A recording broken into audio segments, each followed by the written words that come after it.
Bapak Ibu dosen, perkenalkan saya Andi Naurafisa Imran dengan NIM 94142404 dari kelas E semester 4 Ekonomi Pembangunan. Jadi pada kesempatan kali ini saya akan membahas materi mengenai derivatif dan resiko pasar modal. Jadi mulai dari alasan munculnya derivatif, manfaat dan resiko, hingga studi kasus keruntuhan Barings Bank yang menjadi salah satu pelajaran terbesar dalam dunia keuangan. Jadi sebelum membahas derivatif, kita perlu memahami bahwa harga aset di pasar keuangan selalu mengalami perubahan. Nah, sebagai contoh, harga emas cenderung naik ketika kondisi ekonomi dunia sedang tidak stabil. Terus karena banyak investor menganggap emas itu sebagai aset yang aman atau safe haven, sementara itu harga saham dipengaruhi oleh kinerja perusahaan, kondisi ekonomi, serta sentimen pasar. Adapun harga minyak dan nilai tukar mata uang dapat dipengaruhi oleh kebijakan pemerintah, tingkat inflasi, suku bunga, hingga kondisi geopolitik dunia. Karena harga aset dapat berubah sewaktu-waktu dan menimbulkan risiko kerugian, para pelaku pasar ini membutuhkan instrumen yang dapat membantu mengelola risiko tersebut. Nah, salah satu instrumen yang digunakan adalah derivatif. Nah, untuk mengetahui kemungkinan arah pergerakan harga suatu aset, investor ini memanfaatkan data pasar dan indikator ekonomi. Data tersebut digunakan untuk memprediksi apakah harga suatu aset akan naik atau turun di masa depan. Selain itu, informasi pasar juga membantu investor mengambil keuntungan investasi yang lebih tepat dan menentukan strategi yang sesuai, baik untuk melindungi diri dan resiko maupun untuk mencari keuntungan dari perubahan harga. Sebagai contoh, jika inflasi meningkat atau suku bunga berubah, investor ini akan menganalisis dampaknya terhadap harga saham, emas, maupun mata uang sebelum mengambil keputusan investasi. Kemudian, apa itu derivatif dan bagaimana cara kerjanya?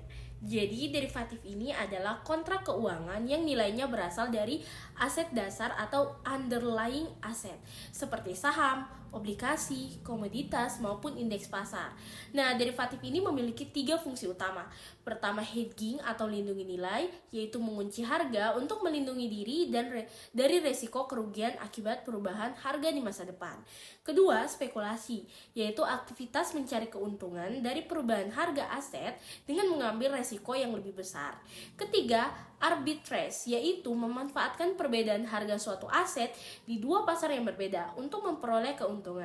Nah, dengan kata lain, derivatif ini dapat digunakan baik untuk mengurangi resiko maupun untuk mencari keuntungan.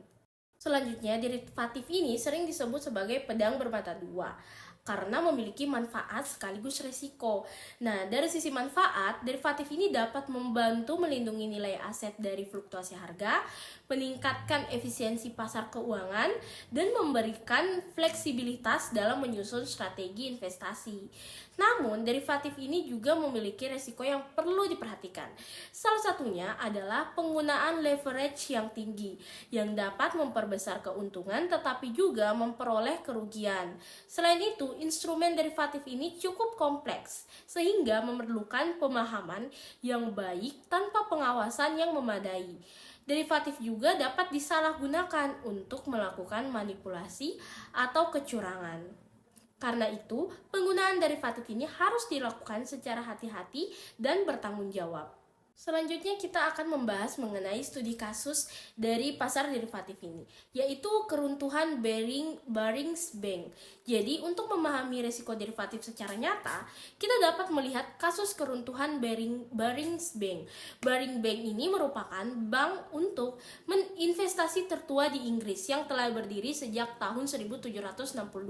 Namun bank ini akhirnya runtuh hanya dalam beberapa bulan akibat transaksi derivatif yang tidak terkendali yang dilakukan oleh seorang trader. Kasus ini menjadi contoh bahwa risiko derivatif ini dapat menimbulkan dampak yang sangat besar apabila tidak dikelola dengan baik. Jadi kita masuk bagaimana kronologi dari bencana ini terjadi. Jadi Nick Leeson dan Barings Bank pada tahun 1992, Nick Leeson ini ditempatkan di Singapura untuk melakukan arbitrage pada kontrak future indeks Nikkei 225. Awalnya tugas tersebut berjalan sesuai prosedur, namun pada periode 1993 hingga 1994 ia mulai melakukan transaksi spekulatif dan menyembunyikan kerugian melalui akun rahasia bernomor 88888. Kemudian pada Januari 1995 terjadi gempa Kobe di Jepang yang menyebabkan pasar ini mengalami penurunan tajam. Nah, kerugian yang dialami Nick Leeson ini meningkat drastis. Jadi pada Februari 1995 total kerugian mencapai sekitar 827 juta pound sterling atau lebih dari 1 miliar dolar Amerika Serikat. Akibatnya, Barings Bank ini dinyatakan bangkrut. Selanjutnya, kita masuk ke dampak keruntuhan dari Barings Bank ini. Jadi, keruntuhan Barings Bank ini menimbulkan 3 dampak utama. Pertama, kerugian finansial sebesar 827 juta pound sterling yang bahkan melebihi total modal bank. Kedua, hancurnya sebuah institusi yang telah beroperasi selama lebih dari 200 tahun. Ketiga, Barings Bank ini akhirnya diakuisisi oleh perusahaan lain dengan harga simbolis hanya 1 pound sterling.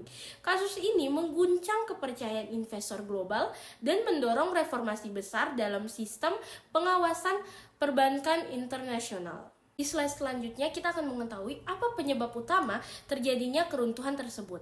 Jadi masalah utamanya bukan pada instrumen derivatif itu sendiri, melainkan pada penyalahgunaannya. Spekulasi yang berlebihan, manipulasi laporan, dan lemahnya pengawasan menjadi faktor utama yang menyebabkan kerugian terus membesar tanpa terdeteksi. Jadi kasus ini menunjukkan pentingnya pemisahan fungsi antara bagian perdagangan dan bagian pencatatan transaksi. Selain itu, transparansi laporan keuangan juga harus dijaga agar setiap resiko dapat terdeteksi lebih awal. Jadi dari kasus Barings Bank ini terdapat beberapa pelajaran penting bagi industri keuangan. Pertama, perlunya pengawasan yang ketat dengan memisahkan fungsi perdagangan dan pencatatan transaksi.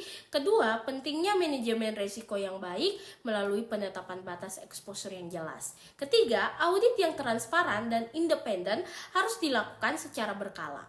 Keempat, setiap pelaku pasar harus memiliki literasi yang memadai mengenai instrumen derivatif sebelum menggunakannya. Kesimpulannya, derivatif merupakan instrumen yang sangat bermanfaat dalam mengelola risiko dan mendukung aktivitas pasar keuangan. Namun, keuntungan besar yang ditawarkan selalu disertai risiko besar yang harus dikelola dengan baik. Oleh karena itu, kunci utamanya bukan menghindari derivatif, melainkan memahami, mengawasi, dan menggunakannya secara bertanggung jawab. Terima kasih atas perhatian teman-teman semuanya. Wassalamualaikum warahmatullahi wabarakatuh.